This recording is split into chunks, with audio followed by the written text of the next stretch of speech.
ಗುಡಿಬಂಡೆ ತಾಲೂಕಿನಲ್ಲಿ ಶಿಕ್ಷಕರ ಸಂಘದ ಚುನಾವಣಾ ಕಾವು ದಿನದಿಂದ ದಿನಕ್ಕೆ ಏರುತ್ತಿದೆ.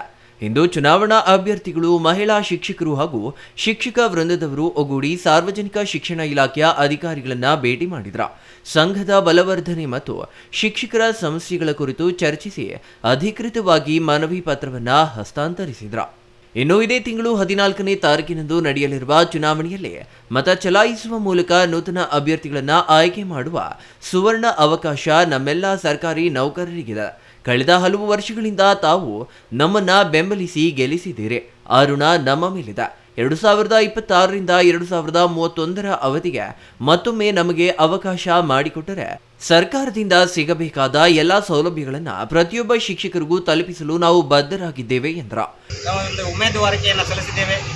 ಗುಡಿಬಂಡೆ ತಾಲೂಕಿನ ಎಲ್ಲ ಗುರುಗಳು ಹಾಗೂ ಗುರುಮಾತೆಯರು ಎಲ್ಲರೂ ಸಹ ನಮ್ಮ ಒಂದು 3 ಜನಕ್ಕೆ ತಾವು ಮತವನ್ನು ನೀಡಿ ನಮ್ಮ 3 ಜನದಲ್ಲಿ 3 ಜನ ಸಹ ಎಲ್ಲೋ ರೀತಿ ತಾವೆಲ್ಲ ಸಹ ಪ್ರೋತ್ಸಾಹ ನೀಡ್ತೀರಾ ಅಂತ ಹೇಳಿಬಿಟ್ಟು ತಮ್ಮೆಲ್ಲರಲ್ಲಿ ಮನವಿ ಮಾಡ್ಕೊತಾ ಇದ್ದೇವೆ.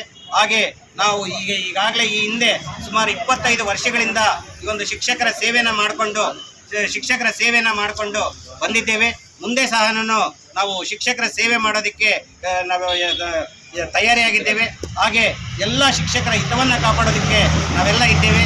ಯಾವುದೇ ಅಧಿಕಾರಿ ವೃಂದದವರಾಗಿರ್ಬೋದು, ಕಚೇರಿಗಳಾಗಿರ್ಬೋದು, ಎಲ್ಲೇ ಒಂದು ಜಿಲ್ಲಾ ಆಗಿರ್ಬೋದು, ರಾಜ್ಯ ಆಗಿರ್ಬೋದು, ಎಲ್ಲ ಕಚೇರಿಗಳಲ್ಲಿ ತಮಗೆ ಏನೇನು ಒಂದು ಮೆಡಿಕಲ್ ಬಿಲ್ಗಳು ಪಾಸ್ ಆಗ್ತಕ್ಕಂಥದ್ದಾಗಿರ್ಬೋದು, ಮತ್ತು ಒಂದು ಸ್ಯಾಲ್ರಿಗಳಾಗಿರ್ಬೋದು, ಮತ್ತು ಈ ಒಂದು ಗಳಿಕೆ ರಜೆಗಳನ್ನು ನಗದೀಕರಣ ಮಾಡ್ತಕ್ಕಂಥದ್ದಾಗಿರ್ಬೋದು, ಈ ರೀತಿಯಾಗಿ ಅನೇಕ ವಿಚಾರಗಳು. ಕೆಲವರು ಶಿಕ್ಷಕರಿಗೆ ಹುಷಾರಿಲ್ಲ ಅಂತಂದರೆ ಅಂಥವರನ್ನು ಸಕಾಲದಲ್ಲಿ ನಾವು ಹೋಗಿ ಆಸ್ಪತ್ರೆಗಳಿಗೆ ಇದಕ್ಕೆಲ್ಲ ಸೇರಿಸಿ ಅವರನ್ನು ಶುಶ್ರೂಷೆಯನ್ನು ಮಾಡೋದಕ್ಕೆ ಎಲ್ಲದಕ್ಕೂ ಸಹ ನಾವು ಮುಂಚೂಣಿಯಲ್ಲಿದ್ದೀವಿ.